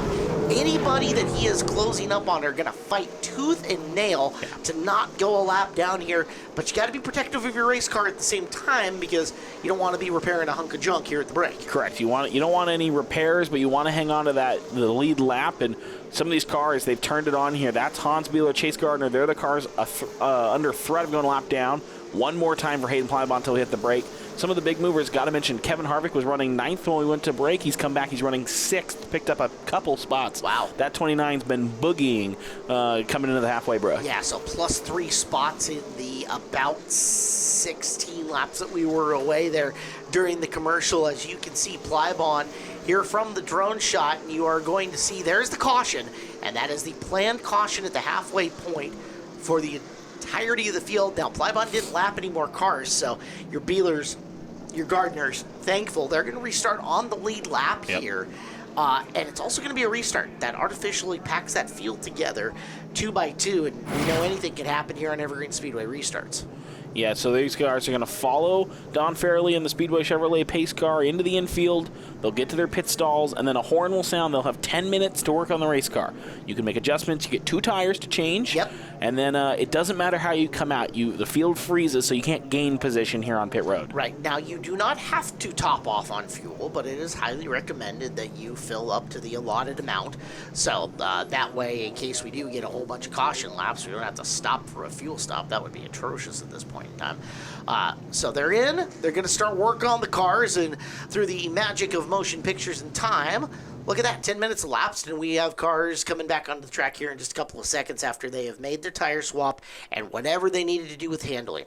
Plybon obviously in pretty good shape. If you're the top 3, you're probably pretty happy with where it is. You're only going to make moderate adjustments. Anyone outside the top 3, I think it's fairly reasonable that you might see some guys throwing the kitchen sink at it. Yeah, you might. We're getting a couple reports from down trackside. Derek Todoroff, he told us Kevin Harvick gave him the thumbs up, so the 29's happy with the cars at. Jan Evans, they didn't make a ton of changes, just some few tweaks. So these cars that are, row 3 and beyond maybe had a few more tweaks to make, but I think everyone's happy here. And it looks like a little bit of a shift Plybon, then Keelan Harvick will be down inside, and then Thomas Stanford will follow him on the outside. All right, Wyatt Gardner sits in the 4th position on the inside of that 2nd row, and then it is Kevin Harvick and Jan Evans in the 3rd row in and behind him. Now, you saw him scuffing the tires, you saw him scrubbing. That's not just to build heat, but that's to make sure you're not getting extra debris on them during those low-speed conditions. As we are back to green, Hayden Plybon led before the break. Now the question is, can he lead after the break with Keelan Harvick right to his inside? The 55 got a good jump here, but Keelan Harvick has probably made that best low-lane restart so far right with the 55 and is going to get back behind him and look to make the move. So Keelan a good restart, but Hayden even better. Now, in 12 years and like a day or so, you'll be better equipped to answer this, but do you know many 12-year-olds with a lot of patience? I don't. Harvick, though, doing a pretty good job of not overplaying his hand on that restart as Plybon's starting to get away, but Harvick making some pretty good laps around the low side. Yeah, Keelan Harvick, that is. Here's Kevin Harvick and Jan Evans. That's the battle for 5th. I'm sure if you're Kevin Harvick, you picked up a few spots coming into the break. You don't want to waste any more time. 74 laps, and Chase Gardner's in the grass. Turn 2 has been a bugaboo for Gardner in the 32 car as he is around over there, and that'll bunch this field and give us Restart City once again. As let's get a look at it from the Nick Beecher in-car camera. Just tapped the outside wall. Looks like he was battling out. I think that's Robbie Sawyer in the 7, and yeah, right underneath the billboard. And Good job, Chase, keeping most of it off the wall, though. Just tapped a little bit of the outside. So rough day for Chase Gardner in the 32 car, one of our locals, but damage didn't look terribly bad there.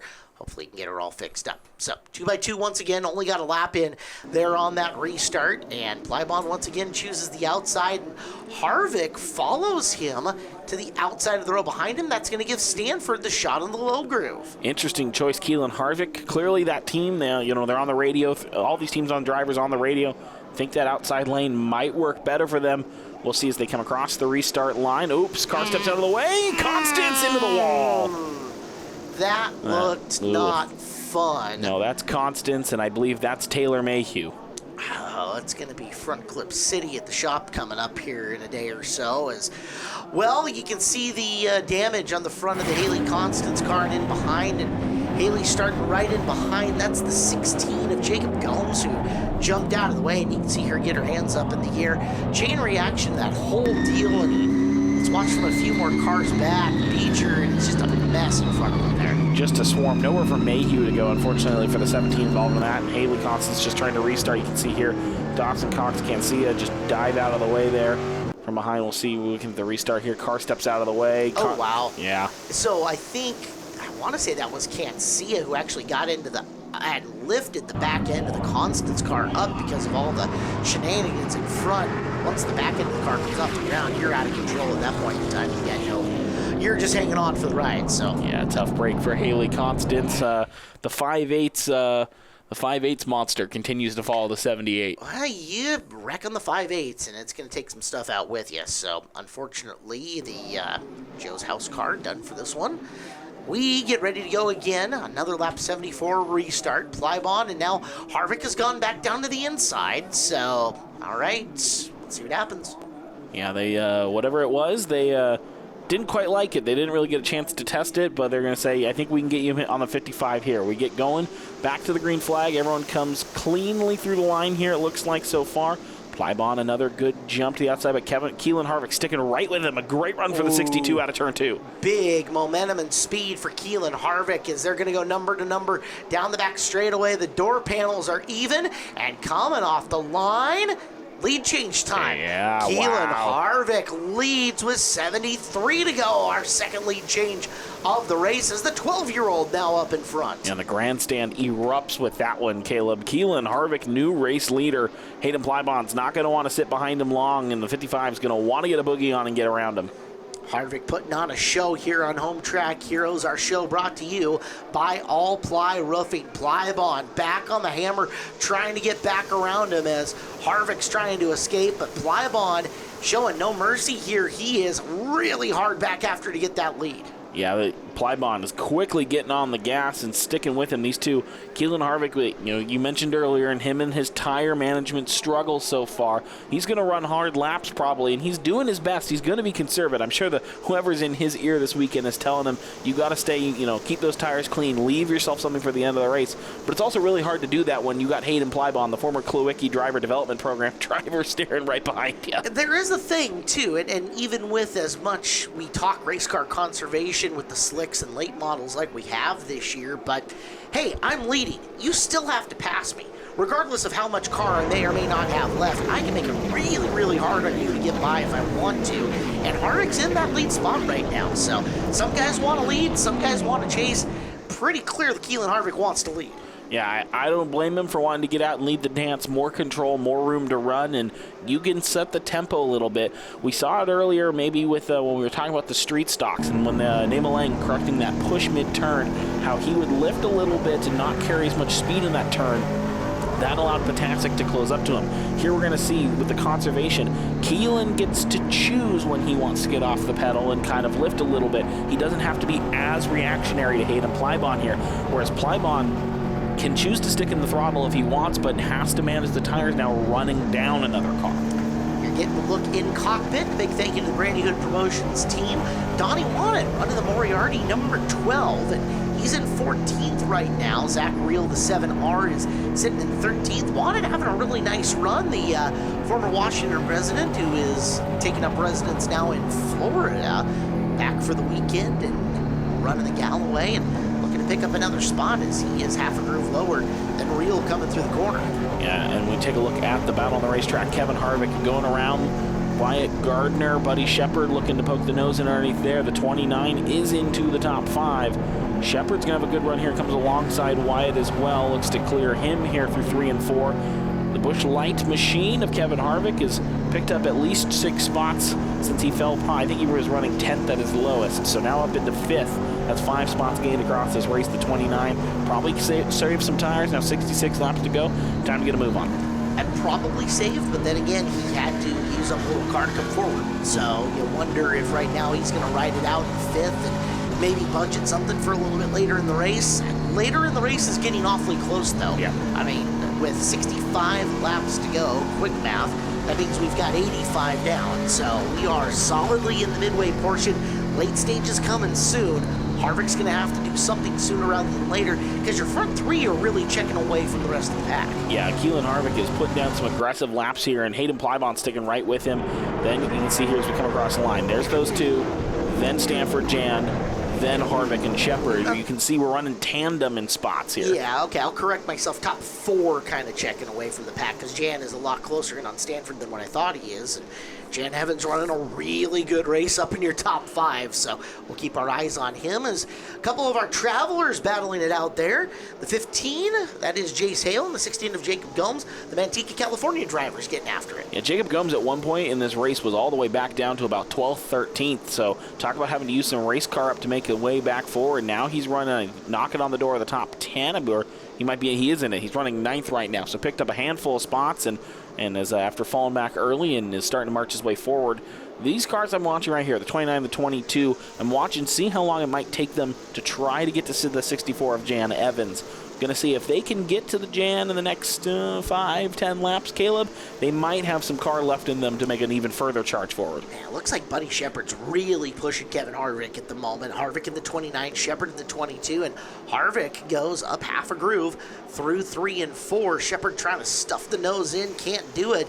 They are closing a bit on Jan Evans, though, as this race gets long in the tooth.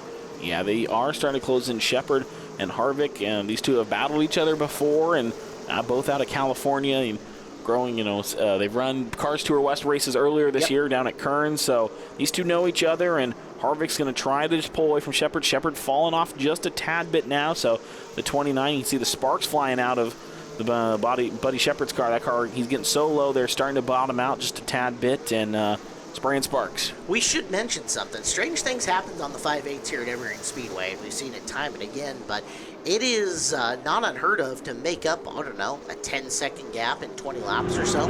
We have seen it happen before here, so anything can happen. It just depends on who is going through what strategy. If you're Keelan Harvick, this is your first time executing any kind of strategy, though, here on Evergreen Speedway. Right now, it looks to be put some distance between himself and Plybon. Yeah, and they talked about, in the media day and the media availability about how unique this 5/8 oval. There is other tracks that people can try to compare it to, but it isn't really comparable because like a Nashville Fairgrounds, while it's a similar length, that track has such incredible banking that you're playing that thing way differently than you're playing this. And so, they were talking about watching film of some of the Evergreen regulars. They watched some of these Home Track Heroes programs from the years past and trying to see how drivers would pick lines. Kevin and Keelan were. Kevin did offer for Keelan to watch some of his truck footage, but Keelan told him that he wasn't sure that would have much use anymore, seeing that was 1999. Right, before Keelan was even a twinkle in his daddy's eye. Exactly. We have to thank Tire Pros. Tire Pros has been a gigantic sponsor here of the Galloway 150 Shootout. Huge Evergreen Speedway supporter. They're the official tire dealer of Evergreen Speedway. Tire Pros, your one-stop tire retailer where honesty is the best policy, and they have a hassle-free guarantee. Tire Pros has all the national brands and offers a nationwide warranty on your tires. All you got to do, it's TirePros.com, TirePros.com. The Tire Pros Summer Showdown also coming up here soon enough. Then when we take to the 5/8 Oval again, we'll see if maybe any of these drivers return for that one. You'll have to see and follow along Evergreen Speedway on social media as we get closer to that one. Yes, Pro Late Models will be on the card, but the big show, the $30,000 to win, that is a super late model race on the 5/8s. And follow Evergreen Speedway social media because the hints of the drivers who are showing up for that It's going to be fun. It's, I think, going to be a great event when we get to it. This is Vito Cancia trying to go down between Andrew Reel. If you added these two drivers' combined age, I think you would be less than 25. That's fair. You can't add their age, though. I want you to know that. That's not how that works. That's not how that works. Yeah, one of them is older and one of them is a little younger. Cancia, young driver who has come up through open wheel ranks. Watched him run a junior sprint, micro sprint at the Tulsa Shootout. Visited Deming Speedway up here in Washington a few times. And nice to see his career progressing quite nicely. If I remember right, he was also in a junior late model down at Madera for a little while. I believe that memory serves right. He's got a wide and varied racing past and a very bright future as he looks to get the inside of Reel. Yeah, Andrew Reel's making it hard. One of the up-and-coming young late model drivers the Northwest has to offer. Andrew Reel's saying, I'm not going to let you around that easily. That's a battle inside the top 10, so I can see why he doesn't want to just give up that spot easily. The 69 machine, Andrew Reel's already been on one podium today, and maybe a top 10 late model finish. I think he can go back home to Oregon. Pretty happy with that. Representing the state of Oregon, although you know what I say about Oregon, right? No, I don't. Never trust a state where you can't pump your own gas. I think they can pump their own gas now. They can now, but for many years. Okay, so you don't trust New Jersey. The idea was pump my gas, Doug. Yes, that's what us Husker fans say. I can get behind that. Thank you. Battle up front.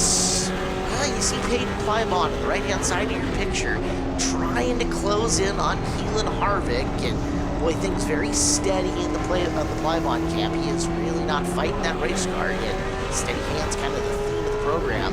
And back a few positions from them, you've got Andrew Reel on the left-hand side of your screen. Him and Vito can't see a really good race going on. Yeah, real good battle there. Plymouth, not surprised that car is still treating him so well, and maybe is he just sitting behind Keelan and just trying to settle in and say, I've got 50 laps, so we're 2/3 of the way through, still got a third of this race to go. I can spend some time here, save up some more, and then time to step on the gas. We say 30 to go, 35 to go? Within the Plymouth camp, whatever the strategy is going to be, they absolutely have the been there, done that factor in their corner. Where Harvick, pressure's on. He's not led a Mark Galloway shootout here at Evergreen Speedway before. He doesn't know what his car's going to do over the final 50.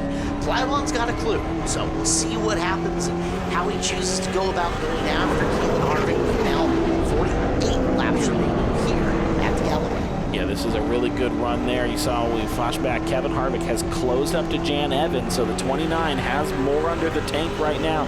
Getting to the back of the 64, how long will it take to see if Kevin Harvick can get around Jan Evans? We have seen Jan a lot in the Pacific Northwest since his late model days began, but he is still a very young man comparatively here, and there is a huge discrepancy within the experience of these two drivers. Harvick going to try to take Jan to school and see if Jan can fend him off for a bit here.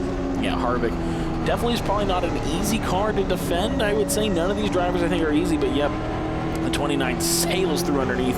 64 goes up the track just a tad bit, and Kevin Harvick up into fourth. And that might have been a strategy call there too. Hey, Kevin's coming, let him go. Let's not reuse up any more of the car and trying to hold him off for a bit. Who knows if they're going to try to keep a little more in for like the final 30, but as easy as that pass was for Kevin, I wouldn't be shocked if that wasn't a strategy call. Could very well be. Right now we're back at the front. Hayden Plybon getting to the back of Keelan Harvick because lap traffic getting in the way. That's Hans Bieler, Robbie Sawyer. And look, the 55 is all over the 62 all of a sudden. Just about a lap and a half thanks to the lap traffic. Keelan is going to have to look to navigate this traffic if he wants to stay in front of the 55. Slower traffic occurred and Hayden Plybon was right there on Keelan Harvick. Whoa. Oh, and we got one going around. It is Bieler who is around in corner number 4. And we will get the double file restart coming as the caution is out with 45 to go. Yeah, Bieler did well to keep that off the wall, but, and we have to say this, that was Bieler and looks like Sawyer. I don't know, we're going to go on board Thomas Stanford watching this here up the track. So look at the debris on the windshields. We're going to see Bieler coming in. That is rubber debris that is kicked up from the racetrack. There's a bunch of just itty-bitty little rubber pellets that are on the track, and they push up as the day is going on. That's not to say there isn't any on the bottom still. In fact, you can almost see a line of it accumulating underneath the white stripe there coming out of 4. But as the day goes on, and we're 105 laps into that, those rubber pellets keep hitting Evergreen Speedway. And if you hear drivers say, I spun my tires, I kind of got into the marbles, that's what they're getting into. So let's keep an eye on that here in this restart. Harvick has gone upstairs. Plybon is down low, 45 left coming back to green. And they're going to roll off turn 4. Then Kevin Harvick, Thomas Stanford, row 2. Looks like we're coming off turn 4, looking to get away. Great jump for the 55. Hayden Plybon makes the inside work and gets to the lead. Not to toot my own horn, but you see the way those cars took off? I'll bet you if we slowed that thing way down, you might see just a hair of wheel spin coming out from under the 62, and that helped Plybon get that jump, as we're going to have our third lead change, fourth different leader of this racing for the second time. It is Hayden Plybon.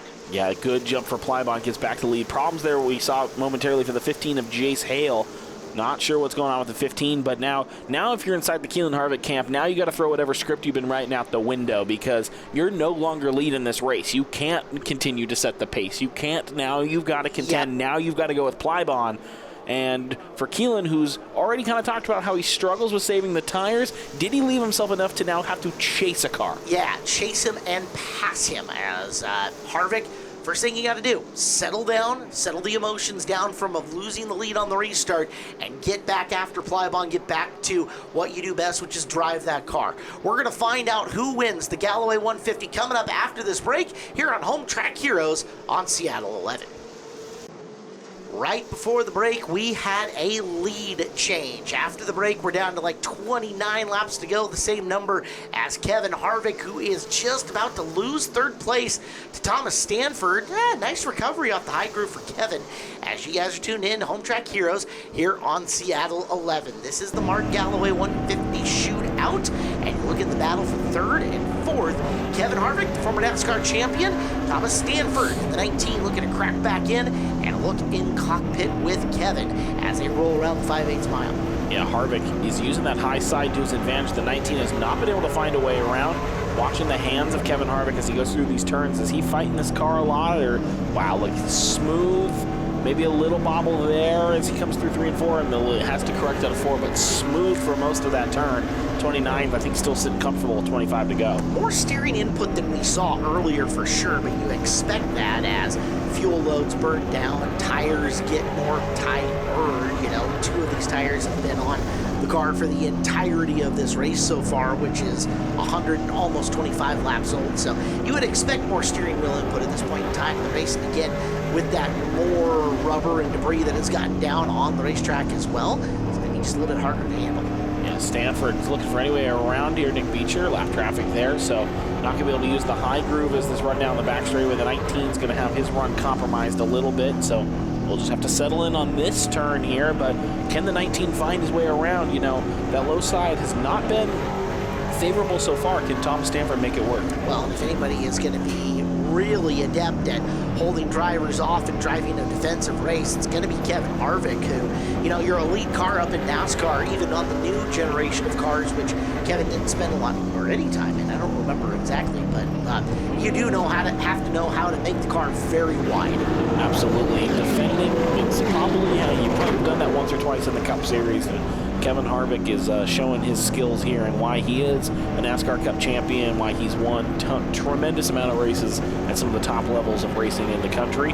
But Thomas Stanford, he's won a handful of races himself, especially in this venue, and he's shown you can't just waltz into my track. The 5/8 ace is taking it to the driver from Bakersfield. Yeah, formerly here from Western Washington, Thomas moved over to my original hometown of East Wenatchee, and right now he is about to pass the former NASCAR champ as they go door panel to door panel down back straightaway, and heck, I'd say get the spot to Stanford as they enter turn number 3. Yeah, that's a good run from Thomas Stanford. Does clear him through 3 and 4. Does Kevin have anything to fight back, or is the 29 all used up? We're not sure. Kevin Harvick definitely can have a run back here, but Thomas Stanford, he's clicking off quicker laps than most of the cars in the field right now. 21 to go for Stanford. Time not on his side as sands in the hourglass are starting to trickle away quicker.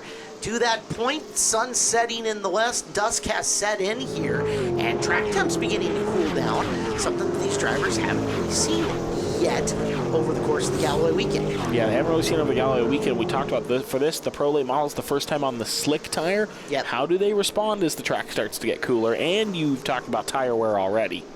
So Plybon now into heavier, slower traffic and gonna have to pick and choose his way through. Harvick has been unable to take advantage of it yet. You see him all over the back. Is that Beeler he's trying to get by? That's Whoever Jace it is. Hale. Okay, so he's trying to get by Hale. Has to get past him to get up and threaten Plybon. And you see scraping the bottom of turn number 2 and sending a spark out from under the car. Yeah, it looks like Harvick has cleared Hale, and now a pair of Beelers in front of Plybon. Hans moves up out of the way. Keelan's going to have to get up and boogie if he wants to get. Now 19 to go, 18 to go at the line. If Keelan's going to make a move, you got to make it now. Our show brought to you by All Ply Roofing. As you take a look, Keelan Harvick has got to scoot underneath the 6 of Mike Beeler. He will get by him without prejudice. And now no slower traffic between Plybon and Harvick. A good mid to low battle going on. You can't really say that Plybon's rim riding here. He's just up a groove from the bottom.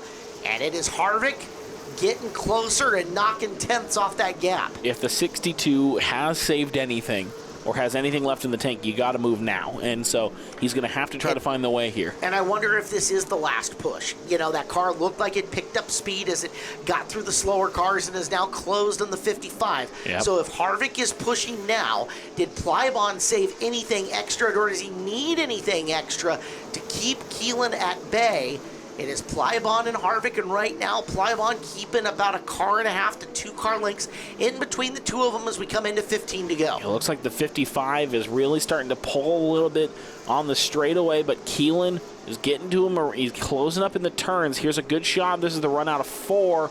So they come across the line. Yeah, still about a car and a half length there. Keelan Harvick's going to need a little bit more. Plybon way higher up the track that time than he's been normally running. See, it's about, Keelan's starting to slip a little bit still on that straightaway. 135 laps into this, making 136 this time by, and Harvick's last push has at minimum begun now as he is reeling in Plybon in the very late stages here of the Galloway. Plybon up racetrack. It's got a push in the center, but Plybon still driving it with a lot of speed as Harvick looking for anything he can do to get closer. Yeah, right now Thomas Stanford running a distant third. You can see there he comes flying into the picture. Thomas Stanford wants to get up into this battle if he can, but only 13 laps to go. They go around Nema Lang. Still clean track for these two. Not compromised. Keelan is, you can see that 62 is moving quicker than the 55 right now. And the 55 dealing with that mid-corner push. Does Keelan Harvick have what he needs to get to Hayden Plybon? Plybon just a little bit better, though, like corner exit on both of those. Harvick better at the entry and through the center of the corner. You see where he makes up all of his gap as it's 138 in and 12 to go here. Can the 12-year-old catch Plybon out in front of this field, or will Plybon set some Galloway history here? Yeah, if the history on deck was Hayden Plybon would become the first back-to-back winner of a Mark Galloway shootout in history. There are two-time winners already, so 2 repeat winners, but both of them did it 10 years apart. So Hayden Plybon says, I don't want to wait 10 years. I'm happy to take it now. Quick look back in the field. Donnie Wannett with a top 10 run working on Zach Reel, the Brock Reynolds 12 car, looking to the inside to push Reel further back in this running order as we're almost down to just 10 laps to go, Ben. Yeah, this is going to be a tough final 10 laps for sure. This is a good battle here on the outskirts of the top 10, and we're trying to see, here we go. Plybon, this is the run, 10 to go, and he's opened up a bigger gap to Keelan. Starting to drop with the 62. About 20 cars still left running of our 31 original starters here for the Galloway, and there it is. There's a great look. Wow. Hayden Plybon is now stretching a little over Harvick. Did Harvick shoot everything he had? Did he empty the barrel? As Plybon now adding some pad and adding some breathing room between himself and the youngster. Yeah, look at Thomas Stanford flying up into the picture. What was at least, I think, a straightaway's distance is now, it's just a lot less that. They're in the same straightaway now. To Stanford, it's only 9 to go, but we've seen crazier things happen. Does Thomas Stanford have enough in the tank to close up to one of these two? Or do we get something weird? We get a late race caution. That would make a gigantic effect here on this race. As down to just 8 laps remaining. Stanford from the in-car camera Harvick in screen, running second in the 62. Hayden Plybon, last year's winner of the Galloway in the white with black number race cal sponsored 55, comes in with 7 laps left. I wonder, you mentioned, did the 62, did Keelan Harvick use up everything he had? Or is Hayden Plybon that's sitting in the car saying, look, this is how you save tires for the end of the race at the Super Speedway of the West, because the speed that Plybon has picked up, he's clicking off quicker laps than Harvick is. Stanford is quicker than both of them, but only 7 laps. It's going to be an interesting finish here right now. Hayden Plybon, though, has built up some very comfy breathing room from second. And you wonder if Stanford waited too long. Yeah. Right? I mean, that's got to be a legitimate question to this point in time, as he is fastest of the 3 of them, but track positioning not favoring Thomas Stanford. We're coming in to just 5 laps to go. Hayden Plybon has finished 145 of them, 5 laps left from $15,000 and Mark Galloway 150 shootout history here at Evergreen Speedway. Yeah, you talk about, did Stanford take too long? Did he was duking it out there with Kevin Harvick. I wonder if, he got caught in that battle, couldn't get around the 29, and now his run was compromised by the time he's finally get to the clean air and get back to these cars. Just probably, unless something crazy happens, might just run out of time here. Hayden Plybon will turn through 3 and 4, and he has 4 more times around until he etches his name into the history book. Our entirety of coverage here of the Mark Galloway 150 shootout is brought to you by All Ply Roofing. Is your roof keeping up with all the weather, washing and dishes out? Call All Ply Roofing for a free estimate at allplyroofing.com. Your residential and commercial roofing team, All Ply Roofing. 3 more times to go for the driver of the 55. Dawson Cox is the next car to go a lap down. We'll see. There's not really a lot of lap traffic, but if Plybon struggles to get around Cox, that might open the door. We've seen crazier. And I'll say this much. If you're Dawson, there's something for staying on the lead lap here. Now, I know he is not going to be unsportsmanlike and really race Plybon hard, but if you could put that feather in your cap of, I finished the 150 on the lead lap, that really is something. Plybon closed awfully quick. 2 to go. And also, if you're Plybon, you don't want to follow Dawson at all. You need to get out of that lane that he is running in case something locks up on the car or whatever. You got to give yourself a little bit of space to make an avoidance move if you can. Yeah, you see he takes this middle groove. Dawson stays low as they're coming around for the 55 to the outside of the 70, and Dawson comes, wobble there from the 70. That's why. So Plybon got up, got out, got around. There is a little bit of slower traffic in front of him, but it's going to take a disaster for somebody to take this away from Hayden Plybon on the last lap. Yeah, Hayden Plybon has conquered this second half since the restart at 44 laps, got around Keelan Harvick, and Hayden Plybon is ready to say, doesn't matter if you're from California, the trophy stays in Washington. Hayden Plybon goes back-to-back. It's heading to Spokane for the 2nd year in a row. Plybon wins. Keelan Harvick, what an Evergreen Speedway debut for one of the future superstars of the sport. 2nd place, and Thomas Stanford showing some more Washington quality. He'll take 3rd in the 19, passing Kevin Harvick to get back into the top 3.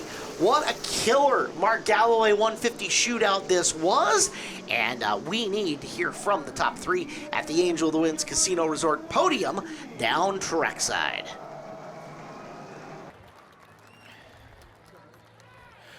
All right, Hayden, you fired off 6, and within a couple of laps, you were already running 2nd.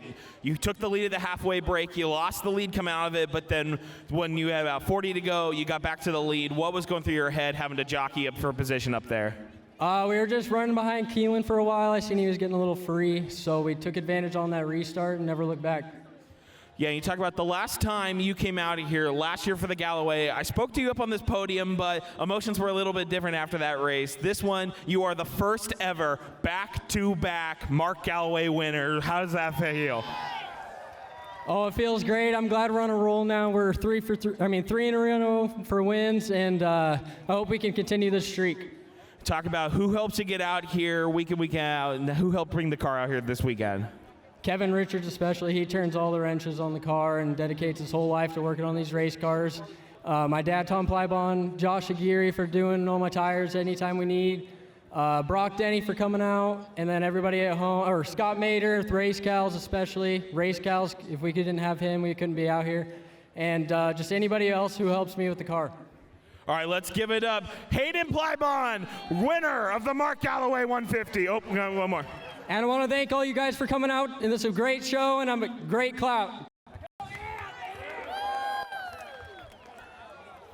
All right, Keelan, 150 laps, conquered on the 5/8 mile. How much fun was that race? And talk to me, what was that learning experience like for you? Yeah, yes, sir. I wasn't very good at saving tires, but Robert Arch kind of coached me through that, so I can't thank him enough.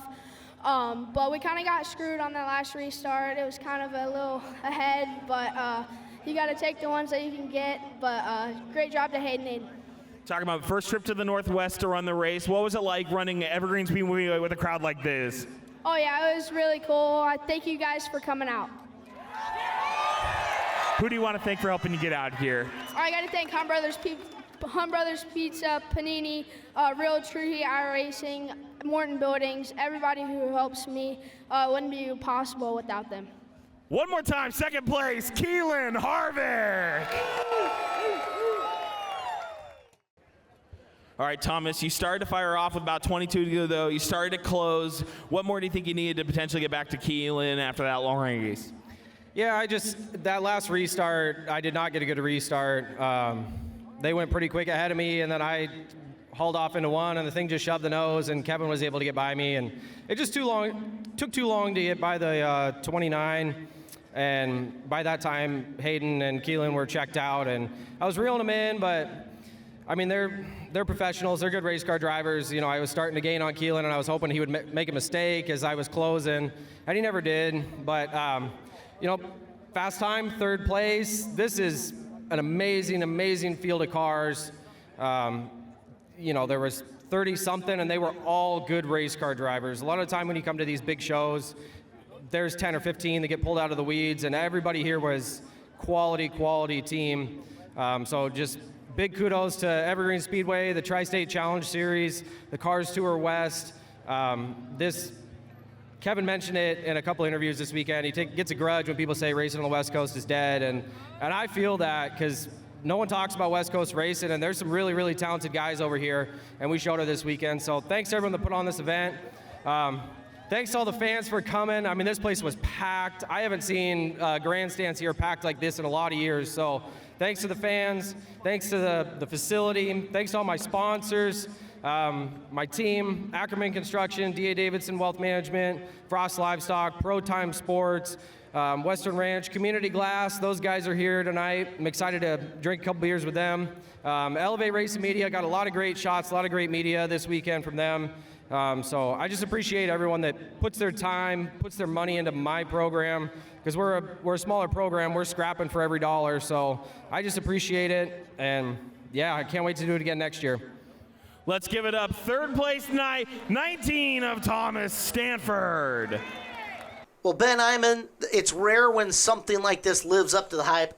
That lived up to the hype, man. What a race. That was an incredible race. Congratulations, Hayden Plybon, back-to-back into the history books. Congratulations to the podium. To everyone who finished, what a night. That's going to go down as a great Mark Galloway shootout. You just watched one heck of a late model race. You want to watch another late model race? Absolutely. Another heck of one. The next time you come out to Evergreen Speedway is going to be July 18th and July 19th. For the Summer Showdown coming up, and we're expecting another similarly huge field of cars here for that one. We had 35 sign in here for the Galloway, and we're expecting big numbers once again. Should be a bunch of fun. Next Sunday on the show, it is the USA Birthday Bash featuring buses and bump to passes and stingers and, I don't know, a stunt and it's a bunch of stuff. Great job tonight, Ben Iman. Big thank you to Saxon Hop earlier, to the Hobbses, Griff, Derek, a great job putting this show together once again, and all of our camera crew. I'm Caleb Hart. We'll see you next Sunday night here on Home Track Heroes on Seattle 11. Thanks for watching Evergreen Speedway's Home Track Heroes on Seattle 11. Join us next week for more great racing from Evergreen Speedway.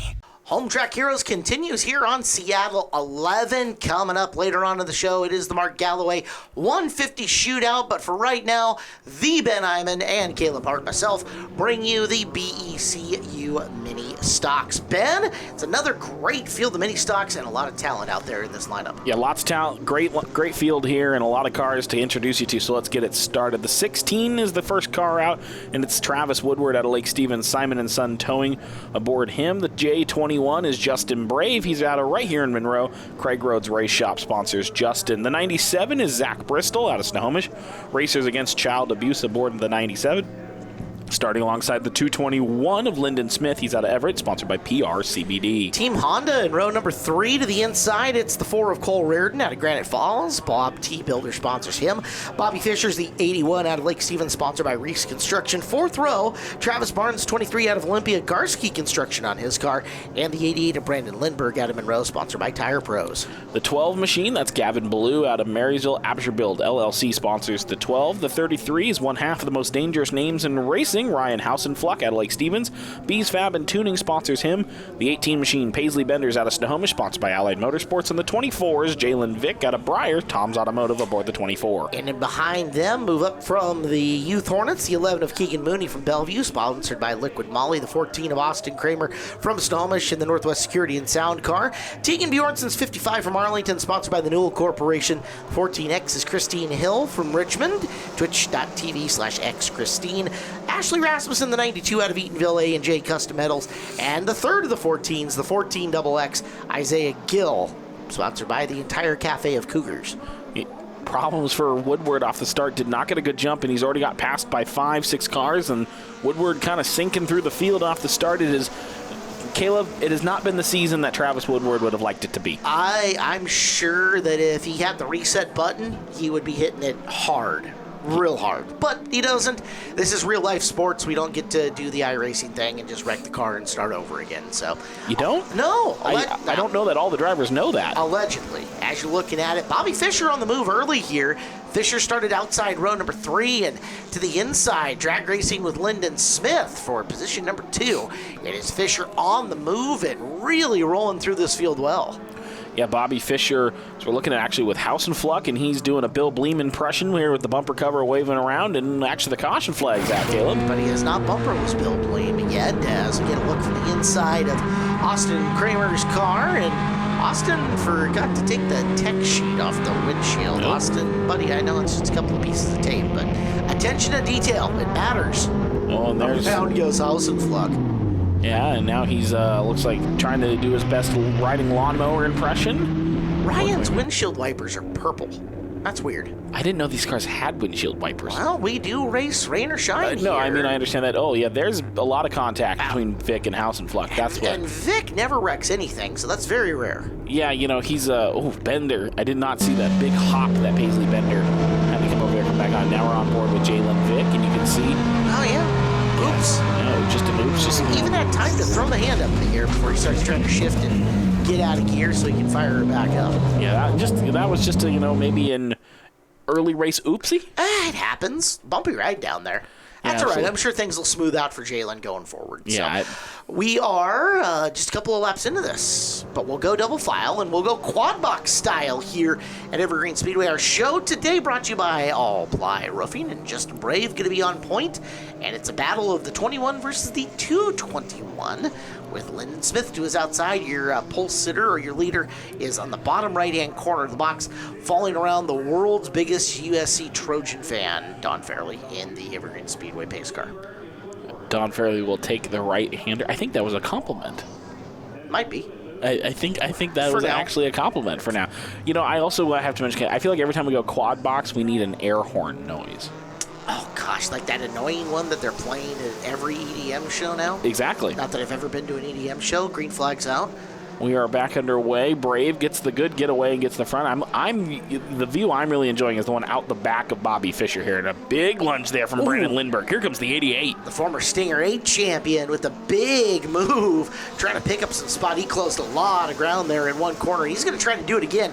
Look how far he sends that car in, going side by side with Bristol in a battle for what is 4th right now. Brave has it relatively easy. It's clear sailing from him, and Paisley Bender gets to watch a good race up ahead of her. Yeah, Bender, maybe some damage aboard that 18 after coming through and getting the grass and having to take the big hop back up onto the track. But we're side by side now. Bobby Fischer and that's Justin Brave. I had just a small brain space there. And now they're side by side. Lyndon Smith maybe wants to follow someone through. And Brave's going to get pushed up to the high line, but he's not giving it up just so easily. He's fighting back. And Fischer has looked so good here today. The caution flag, about the only thing that stopped his ascent forward past Lyndon Smith in that previous green flag segment. So give the lead to Bobby Fischer 5 laps into this, as the 81's glorious return to Evergreen Speedway is looking really good here so far. Yeah, we kind of got a front group of, I think this is 7 cars or something. You can kind of see a gap between this group and the group back. And the car that's hanging on to the back with the 23, Travis Barnes. First time we've seen Barnes out this year, and he's putting in a good showing. Might go 3 wide momentarily. No, backs out of it. Well, we got to thank Angel of the Winds Casino Resort and the Angel of the Winds RV Resort, the official casino resort of Evergreen Speedway. Angel of the Winds takes great pride in being the best in customer service, entertainment, lodging, fun, and gaming in the entire Northwest. That's Angel of the Winds Casino Resort. And if you haven't looked at like the reviews on their RV wins, like their new RV site, 10 out of 10 on everybody that's reviewing that thing. I've heard really, really positive things about it. It looks beautiful. The amenities are incredible. Check that out. That is rvwins.com. It makes me think about going and buying an RV. I think you should do that. You're going to need some escape from the baby at some point in time, and that seems like good respite. All right. Don't tell Sapphire I said that. I'm sorry.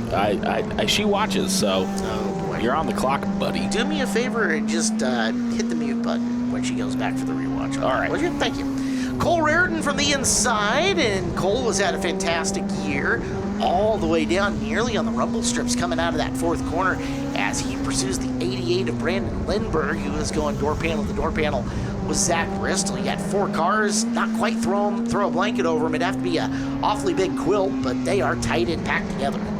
Who would make a quilt that big? I'm sorry. You're going to have some spare time. Maybe I can. Problems for the 88. He made a little contact there with Bristol in the 97, and since then he's fallen back. Reardon's gotten past him, Bristol's gotten past him, and here comes Barnes. I wonder if something's not right in the 88 after some contact. It doesn't take much to knock a bit of the suspension out of whack and really affect these corners, and the further up on the racetrack you go to the outside grooves, the worse that feeling gets. As most of them have made their way by, Barnes finally making the pass. Although Lindbergh, he's fighting for it. He's not giving it up easy. Meanwhile, for the second, Brave and Smith going after it for the right to get up and try to challenge Bobby Fischer, who's working his way into slower cars as we speak. Yeah, this is a good battle for second right now. Brave, a front wheel car. You can see maybe that back end will kick out a little bit more. And Lyndon Smith, the 221, we know how much speed that car has had. He's a former champion, and prior owners, that car is definitely a dominant force in the mini stock division. Maybe it is just the looks of it, but the Smith car looks like slightly longer wheelbase, and that definitely affects handling and speed. As we got one to a stop, that's Bjornson's 59, who has called it quits down in the back straightaway. A look from the Brave point of, ooh, fancy. Look at the fancy graphic pointing out Bjornson pulled out down into the grass. Yeah, pulled the telestrator out. That's fantastic. When do we get the telestrator? I don't know. People who make this television program, if they can hear me. Telestrator would be great. Telestrator would be really, I would just draw doodles the whole time. Well, let's not let it take away from the good race that we saw up there. How we've had a really good BECU Mini Stock main event so far. The Bobby Fischer experience out front's been a really solid one. He's led for the last 8 laps, but now Justin Brave going to get a chance to start next to him side by side. Yeah, Brave will get to keep second place. We reset to the last completed lap, which means Lyndon Smith, who had cleared him out of turn 4, is probably the most unfortunate received out of that caution. He'll get over it, or he won't. Either way, it'll be interesting. Bristol starts outside of Smith. Third row is now Reardon and Barnes as we get back to battling. Back to green it is. They'll roll off 4 and catch that green flag. And they're away. Another great jump for Fischer. He's going to get out and in front. Brave going to try to hang around. Here comes Lyndon Smith. He's going to have the inside line, so see how well that works. Now Reardon might look to make it 3 wide, backs out of it, not wanting to get too aggressive right now. Still 17 laps to go, so taking his time, Cole Reardon. That's a good battle for third. It's almost a good battle for second. There goes Smith, clears Bristol into the inside, just like that, 4-2. Lyndon Smith, big move up this field. Give the 221 the runner-up spot as we go in camera. And a big thank you to Brandy Hood Promotions, her and Ashley and Saxon running around all day in the hot heat. arming us up with the great in-car looks like we've got right now from Brandon Lindbergh. Yeah, we're talking about that's the side, that right side is the side that made contact with the 97. Look at the body panel flapping about there, Caleb. I wonder if that's what's ailing Brandon Lindbergh. And at the same time, now that he's gotten back down to the bottom of the speedway, that car has jumped up in speed once again. So might be that whatever it is looks way worse when he's stuck further out and around, because now that he's down low, he is trying to drive back past Barnes and right outside the top 5. Yeah, getting real close to Barnes, getting up to the back bumper of Bristol. Cole Raridan has made the pass for 3rd now, so Fisher, Smith, and Raridan your top 3. Brave and then Bristol round out your top 5 as we run. Cole continuing to have a very strong season as Bristol and Brave going door to door into turn number 3, and Lindbergh's got a really nice look at it. Barnes is tucked in behind him as they come off the corner. We've talked about the Bristol car, and we've noted, and he's noted himself, doesn't have the most straightaway speed, but boy, does that thing handle in corner particularly well. Yeah, that thing corners really well. He knows where he can put that car, and while he knows it might be underpowered and he's not going to necessarily win the drag races, he can pick up speed and can pick up time by hitting his corners and hitting his marks through the turns. The reigning and defending Hornet Division champion and NASCAR regional champion, running the Mini Stock where he got his first win this year. We will be back to finish off the BECU Mini Stock main event right after this on Home Track Heroes on Seattle 11.